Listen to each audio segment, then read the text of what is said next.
Alright, 5mm Allen wrench. Use an air ratchet, it's fine thread.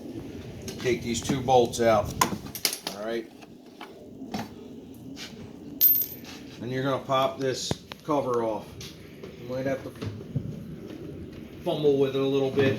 It has clips, clip into the fenders in these slots on both sides. And the two tabs, they just slide in the slots up here when you go to put it back on. But there's supposed to be a metal clip here and here. And that kind of just holds it to the fenders.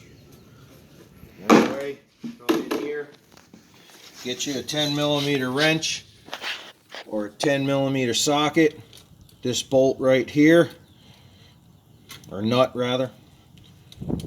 Turn it out, loosen it to slow it down, screw it in to speed it up. So I don't know, I just start, maybe turn the nut a half a turn and then try it, see how you like it. If it's still too fast, give it another half a turn, try it again.